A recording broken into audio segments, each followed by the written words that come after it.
네, 셀트리온 주주 여러분들 반갑습니다. 강프로입니다. 자, 이번 영상에서는 셀트리온에 대해서 한번 분석해 보도록 할 텐데, 셀트리온이 지금 엄청난 이슈에 휩싸여 있죠. 시장이 안 좋은데도 불구하고 이렇게 강세를 보이는 이유는요, 이슈가 있기 때문입니다. 그 이슈가 뭔가요? 셀트리온과 셀트리온 헬스케어의 합병 때문입니다. 자, 근데 한번 생각해 보세요. 셀트리온과의 합병을 했을 때 셀트리온과 합병한 이유가 뭐 몇 가지가 됩니다. 근데 이 요점만 딱 보면 서정진 회장의 개인 지분을 확보하는 그런 부분이 있고요. 그리고 승계 관련된 그런 내용이 있습니다. 물론 이 승계 구도를 조금 이렇게 명료화시키려는 그런 부분에서 서정진 회장이 직접 나와서 이야기를 한 내용은 잔머리 굴리지 않겠다, 이렇게 이야기를 했어요. 잔머리 굴리지 않겠다고. 그렇죠. 근데 뭐 이거야 뭐 사실 당연한 거니까, 실제 뭐 과거에서도 그런 이야기가 있었잖아요.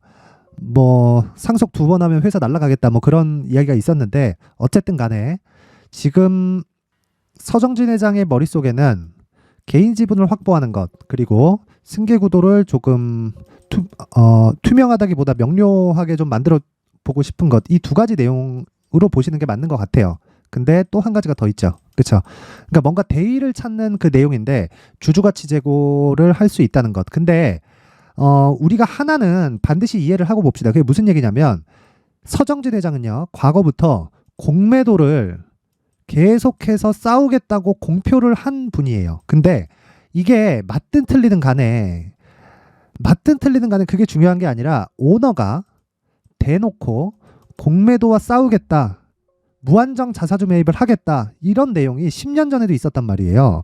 자, 그렇다는 건 주가에는 긍정적입니다. 근데 최근에 들어서 굉장히 안 좋은 움직임을 보이고 있다 보니까, 지금 뭐 그 말이 맞냐 틀리냐 그런 이야기를 하실 분들도 있을 텐데, 자, 내용 한번 보여드릴게요. 장기 차트를 열어가지고 보여드리면, 자, 이 구간 37만 원까지 올라갔었던 이 가격대가 뭐 코로나에 뭐 치료제를 만들겠다 그런 상황이 있기는 했었지만, 그 전에 2017년도에도 제약주 파동이 있었을 때도 셀트리온은 강세를 보였습니다. 그리고 2011, 2012, 2013년도에 계속해서 공매도 관련된 이야기를 회장이, 그렇죠? 서정진 회장이 직접 코멘트를 계속 해왔었단 말이에요.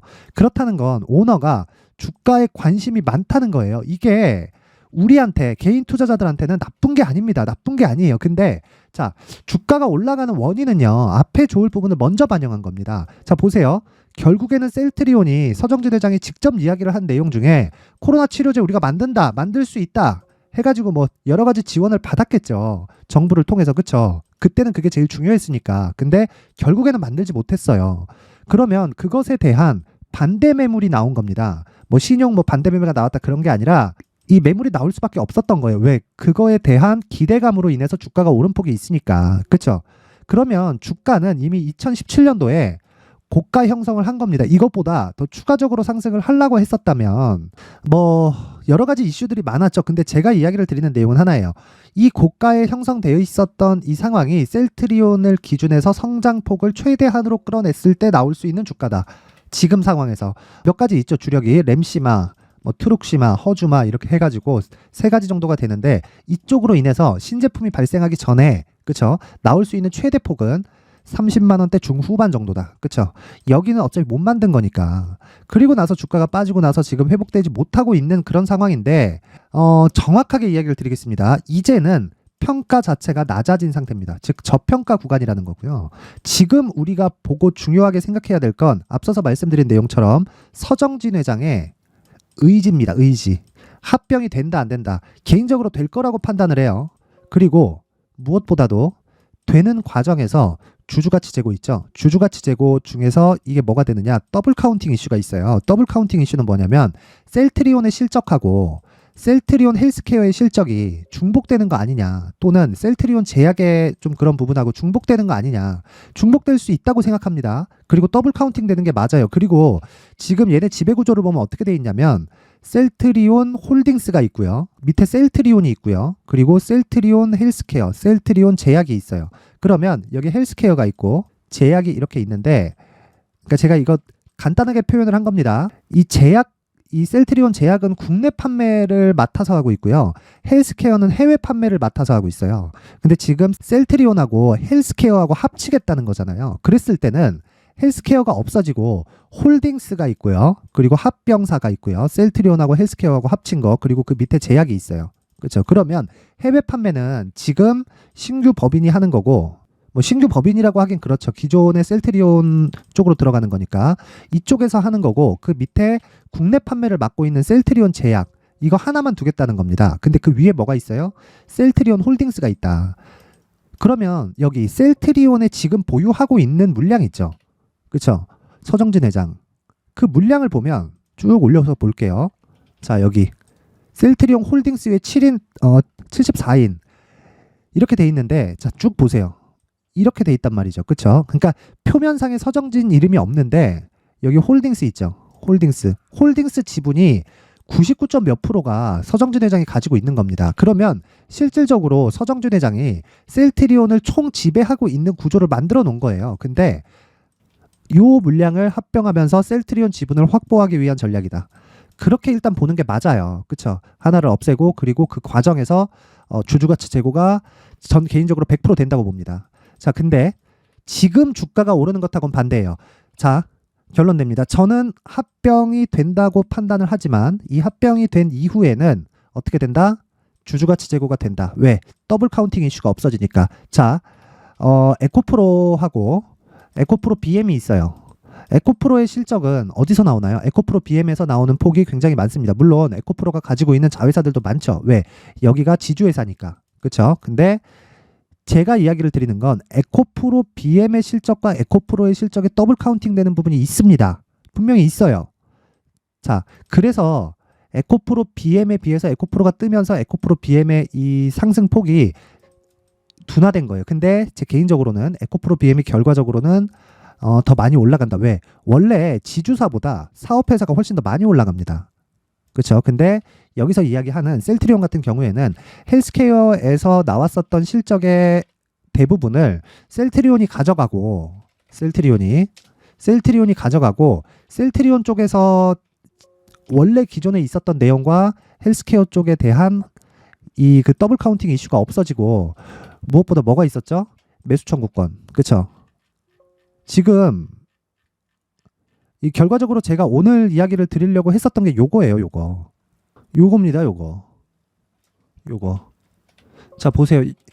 여기 보면 셀트리온의 2대 주주가 어디예요? 국민연금이죠. 7% 갖고 있습니다. 그렇죠? 그리고 여기는 애초에, 자, 보세요.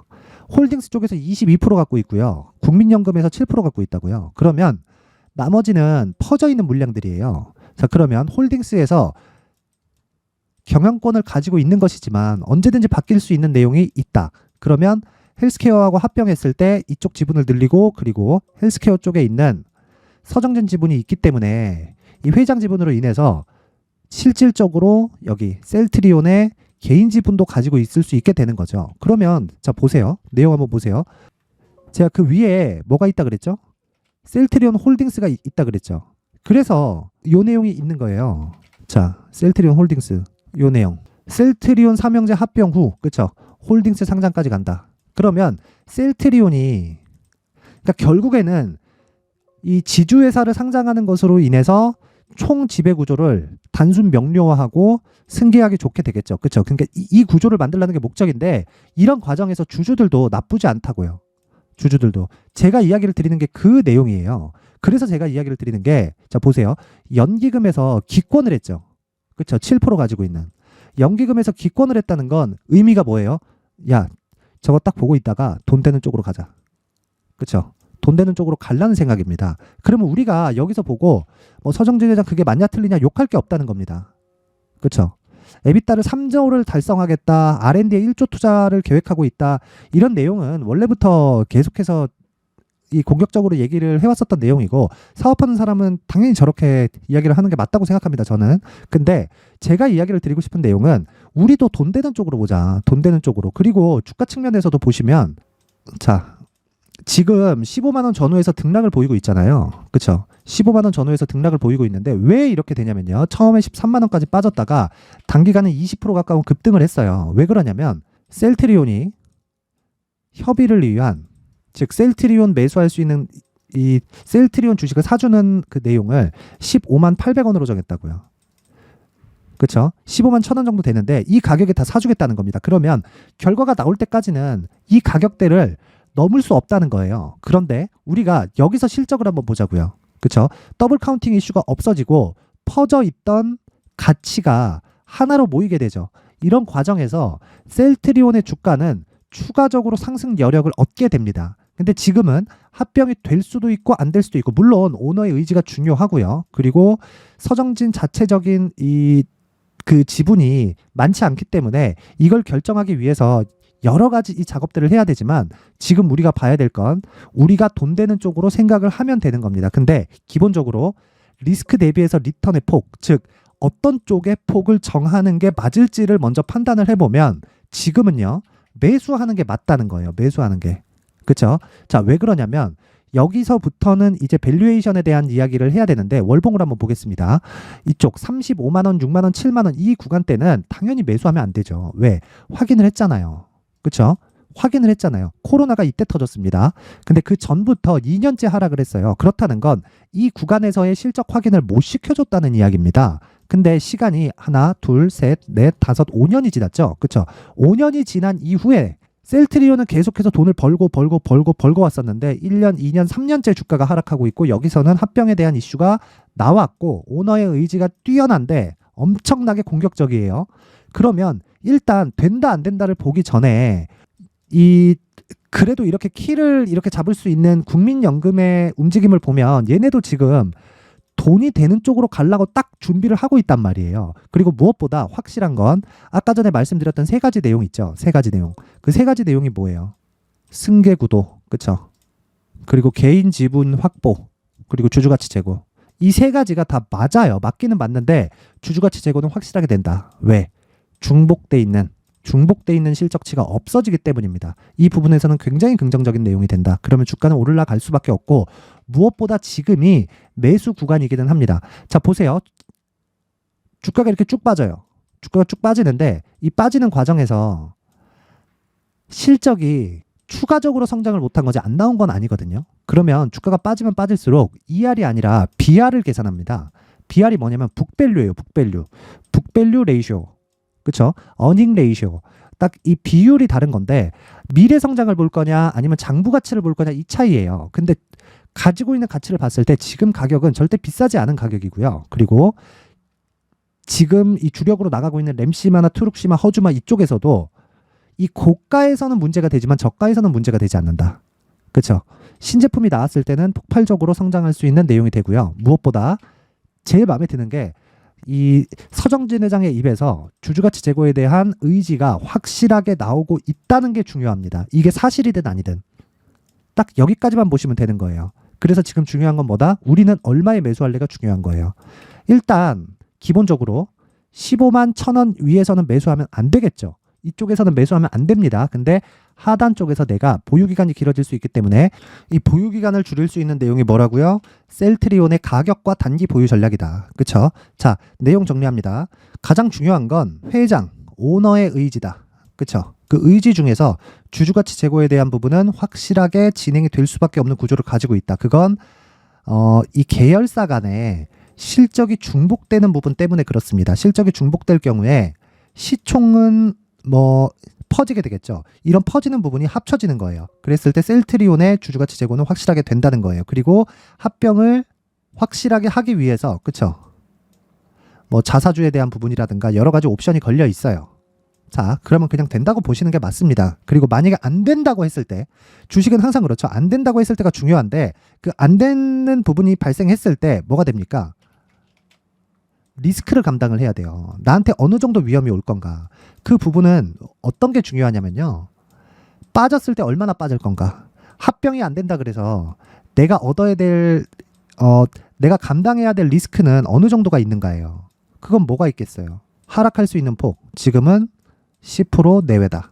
그쵸? 그러면 내가 이 안에서 기간을 잡고 매수하는 겁니다. 그게 뭐예요? 셀트리온의 가격과 단기 보유 전략입니다. 자, 이 내용을 제가 19페이지에 걸쳐서 준비를 했는데 제가 모든 분들한테 무료로 공개를 해드릴 수도 있지만 그래도 만든 사람의 성의를 생각해서 무료로 공개는 합니다. 근데 만든 사람의 성의를 생각해서 최소한의 성의를 보여주시는 분들에 한해서만 제가 셀트리온의 가격과 단기 보유 전략을 공유해 드리도록 할 테니까 시청해 주시는 모든 분들이 상단의 전화번호 확인해서 숫자 3이라고 문자 보내세요. 그러면 제가 한 분 한 분 빠짐없이 셀트리온의 가격과 단기 보유 전략을 공유해 드리도록 하겠습니다. 자, 다시 한번 이야기를 드릴게요. 셀트리온의 합병은 개인 투자자 중에서 악재로 보면 안 돼요. 뭐 나는 서정진 회장이 싫어요. 이렇게 보지 말라는 거예요. 자, 국민연금도 기권을 했어요. 왜 기권을 했어요? 눈치 보겠다. 눈치 보겠다는 거예요. 왜? 돈 되는 쪽으로. 우리도 눈치 보세요. 나 쟤 싫어. 그래서 이거 하지 말라는 게 아니란 말이에요. 지금 매수해야 될 때고 합병이 되고 나서 주가는 큰 폭으로 상승을 할 수밖에 없고 만약에 합병에 대한 이슈가 없다고 하더라도 시간이 더 걸릴 뿐이지 주가는 올라갈 수 있는 자리를 지금도 계속 만들고 있다. 그 구간에서 중요한 건 보유 전략을 짜는 거고 그 보유 전략 내에서 우리가 매매할 수 있는 최적의 가격을 잡는 겁니다. 그게 중요한 내용이고 그리고 이 지배 구조가 단순해지잖아요. 그쵸?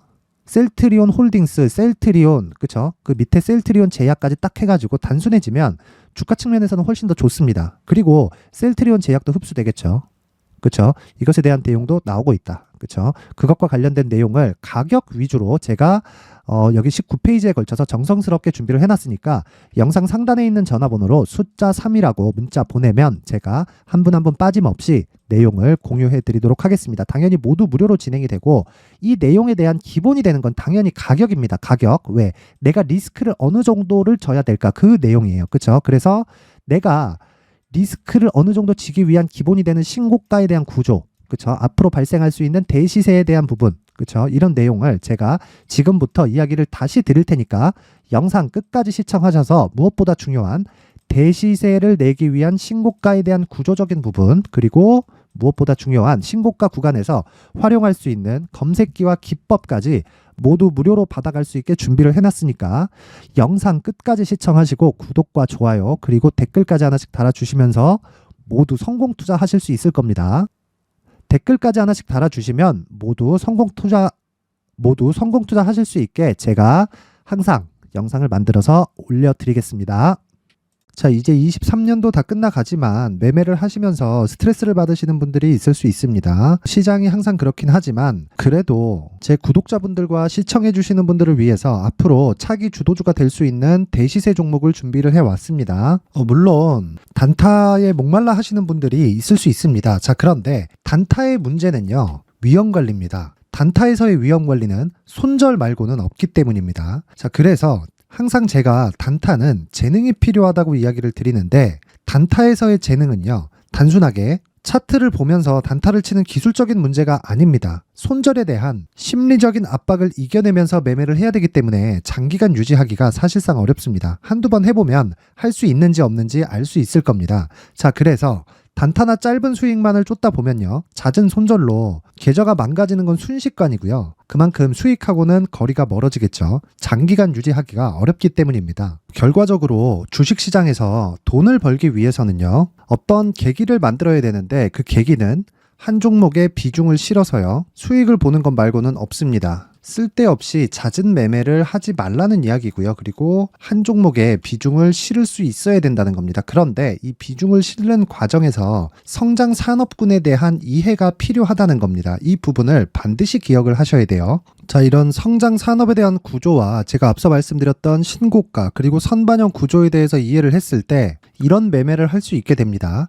2월 7일 강프로의 대시세 종목으로 에코프로 매수가는 17만원 이에서 진행이 됐고요. 그리고 목표가는 50만원부터 자율 매도 구간으로 잡았죠. 예상 수익 범위가 200% 이상으로 되어 있는데 신고가 이후에 선반영 평균치가 200% 이상이기 때문에 그렇습니다. 자, 그런데 에코프로가 2차전지 양극재 기업이죠. 자, 근데 2차전지 양극재는 친환경이라는 범주 안에 속해 있다고 보시면 됩니다. 근데 제가 항상 이야기를 드리죠. 시세는 항상 연결된다고요. 앞으로 나올 대시세 종목도 이런 친환경이라는 성장 산업군에 포함되어 있어야 됩니다. 자, 이런 성장 산업군에 포함되어 있는 걸 확인한다면 이 내용처럼 세 가지의 공통점을 가지고 있습니다. 1년에 많은 종목이 발생하지 않고요. 그리고 세력들의 장기간 매집 구간이 확인돼야 되고, 그리고 상승하기 시작하면 평균적으로 3개월 정도의 상승 구간을 보이기는 하지만 제가 2개월이라고 작성을 해온 건 한 가지 내용 때문입니다. 한 달은 확인하는 과정이 필요하기 때문입니다. 이게 무슨 얘기냐면 성장 산업에 대한 부분, 그리고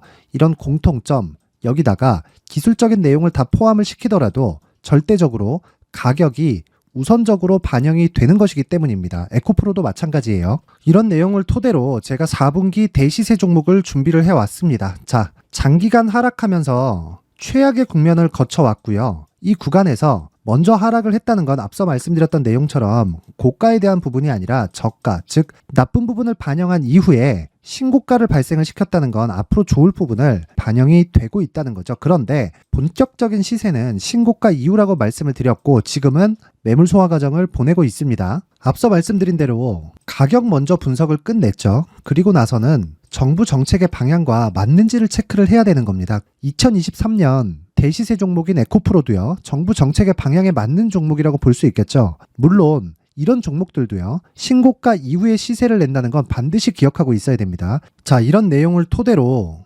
23년 상반기 에코프로와 같은 대시세 종목을 준비를 해왔습니다. 자, 하반기 대시세 종목은 영상 상단의 전화번호로 대시세라고 문자를 보내주시는 분들에 한해서만 공유해 드리도록 할 테니까 영상 상단의 전화번호 확인해서 하반기 대시세 종목으로 큰 수익 내셨으면 좋겠습니다. 자, 그런데요, 나는 주식을 배우고 싶다, 이런 대시세 종목을 직접 찾고 싶다 하시는 분들이 있을 수 있습니다. 결과적으로 신고가 종목을 찾고 추적할 수 있어야 된다는 거죠. 그럼 이 추적을 어떤 종목을 위주로 해야 되냐, 어떤 신고가를 찾아야 되냐 궁금하실 수 있는데, 제가 신고가 종목만 검색해서 추적할 수 있게 검색기를 만들어 놨습니다. 자, 시장이 4월부터 꺾였기 때문에 5월달에 어떤 종목이 나왔는지를 실제 검색을 해보겠습니다. 자, 여기 5월 1일 검색한 결과고 보유기간은 2주, 그리고 상승 종목 비율은 100%, 시장 대비 수익률은 코스피 14%, 코스닥 16.87%가 나왔습니다. 검색기에 포착돼서 추적해야 되는 종목은 유니온 머터리얼이고 기간 내 최고 수익률은 57%가 나왔습니다. 그리고 보유기간으로 잡았었던 2주 동안의 수익률은 13%가 나왔습니다. 상세한 내용이 나오죠. 여기서 중요하게 보셔야 될 건 상승 종목 비율도 아니고 몇 종목이 나왔는지도 아닙니다. 우리는 신고가 종목을 매매를 해야 된다는 것이고요. 그리고 신고가 이후에 발생하는 시세 이파를 반드시 공략을 해야 된다는 겁니다. 그리고 무엇보다 중요한 건 시장 대비 수익률이 더 높아야 된다는 거죠. 자, 시장 대비 수익률이 만약에 떨어진다면, 또는 시장 대비 수익률만큼만 강세를 보인다면 무슨 일이 발생하느냐? 시장이 하락할 때는요, 상승 종목을 찾지 못하는 겁니다. 그래서 신고가 종목을 매매를 해야 된다는 거고, 그 결과로 5월 1일 날 수익이 유니온 머터리얼 기간 내 최고 수익률이 57%가 나온 거죠. 그 다음 5월 8일 날입니다. 5월 8일 보이시죠? 보유기간 2주 찍혀 있고 상승 종목 비율은 71%인데 이건 그렇게 중요한 게 아닙니다. 더 중요한 건 코스피 대비해서 9%, 그리고 코스닥 대비해서는 10%입니다. 이렇게 높게 잡힌 건요, 코스닥이 하락했다는 거고, 코스닥이 하락했을 때는 에코프로가 포함되어 있기 때문입니다. 그리고 강세를 보인 종목들을 보면요, 아진산업 시세 1파를 형성한 이후에 2파 시세가 크게 발생을 했고요. 그 다음 루닛은 시세 1파를 형성한 이후에 2파 시세가 크게 발생했고 강세를 보이는 종목입니다. 그리고 대원강업도 당연히 보이시죠? 여기 시세 1파 형성하고 2파 시세가 그대로 나옵니다. 의미하는 바는 단 하나입니다. 신고가를 만들어내는 건 돈이기 때문이에요. 우리가 주식 투자를 하면서 믿어야 될 건 돈 말고는 없습니다. 반드시 기억하셔야 돼요. 그리고 5월 15일 날에는 시장 대비 수익률과 거의 비슷합니다. 무슨 일이 벌어졌을까요? 에코프로가 반등이 나온 겁니다. 근데 에코프로 같은 경우엔 신고가 종목이긴 하지만 너무 크게 올랐죠. 너무 많이 오른 종목이 지속적으로 포착이 된다면 헷갈릴 수밖에 없어요. 그런 부분을 다 제외했다고 보시면 되고요. 그럼에도 제너셈, JVM, 한국조선해양, 그리고 휴메딕스, 최근에 바이오나 미용 의료기기 쪽이 굉장히 강세를 보이고 있습니다. 클래시스도 보이는데, 클래시스도 지금까지도 강세를 보이는 종목이고, 인성정보는 최근에 초강세를 보이고 있죠. 그 다음은 5월 22일입니다. 자, 여기도 마찬가지입니다. 시장 대비 수익률이 3%대로 높아요. 그리고 실리콘2 화장품이죠. 한국전자금융은 제가 이번 주에 매수한 종목입니다. 그리고 두올도 강세를 보였죠. 23%. 그리고 인성정보 전주에 포착이 돼서 지속적으로 추적했다면 인성정보를 매수를 해야겠죠. 당연히. 그리고 에코바이오 17%. 그리고 잉글우드랩, 이 부분은 제가 다른 영상에서 지속적으로 강조를 한 종목입니다. 여기서는 모멘텀에 대한 이야기가 나오는데, 최근에 강세를 보이는 화장품 종목은 조건이 단 하나입니다. 미국향 매출이 발생하는지에 대한 여부예요. 잉글우드랩과 코스메카 코리아 같은 종목이죠. 잉글우드랩은 코스메카 코리아의 자회사입니다. 이런 부분이 파악이 되어 있어야 시장에서 고가에 물릴 일이 없는 겁니다. 자, 그리고 다음 29일 상승 종목 비율이 88%인데 기간이 아직 안 돼서 기간 초과가 떴습니다. 하지만 기간이 되지 않았는데도 불구하고 하나 마이크론 보이죠. 방금 전에 말씀드렸던 코스메카 코리아 여기 보이죠. 벤티움 치과 쪽 최근에 강세를 보이고 있죠. 조선주 방금 전에 말씀드렸다시피 당연히 강세를 보이고 있고 그 밑에 삼성중공업이 보이고 선진 뷰티 사이언스, 의료기기, 미용 쪽이죠. 이런 부분을 모두 다 검색을 할 수 있는 겁니다. 자, 여기서 검색기 이외에 어떤 식으로 장중에 활용해야 되는지는 제가 6강에 걸친 강의 영상을 만들어 놨고요. 자, 지금은 비공개 처리를 해놨지만 구독자 인증만으로 영상을 확인할 수 있게 링크를 보내드립니다. 구독자 인증은 당연히 무료고요. 구독자 인증 방법은 영상 상단에 전화번호로 문자 3이라고만 보내면 제가 구독자 인증을 해드리고요. 구독자 인증이 되면 말씀드렸던 영상을 볼 수 있는 링크와 검색기에 대한 로직을 함께 보내드립니다. 자, 그런데 정말 중요한 건 시장에서 강세를 보일 수 있는 종목 모두는요, 신고가 달성 이후라는 겁니다. 신고가에 대한 이해가 없다면 단타나 장타 모두 쓸데없이 보유기간을 보낼 수밖에 없습니다. 제가 무료 배포할 때 모두 받아가셔서 큰 수익을 내셨으면 좋겠습니다. 꼭 기억하세요. 신고가 말고는 주식 투자에서 빠르고 안전하게 수익을 낼 수 있는 방법은 절대 없고요. 신고가가 강하다고만 알고 있다고 해서 수익이 절대 나지 않습니다. 활용할 수 있는 방법을 알아야 시장에서 수익을 볼 수 있고 레인보우 로보틱스 같은 종목을 받아볼 수 있다. 구독자 여러분들이 모두 구독자 인증을 받으셔서 모든 분들이 검색기에 대한 로직과 강의 영상을 보고 수익 나는 매매를 하셨으면 참 좋겠습니다.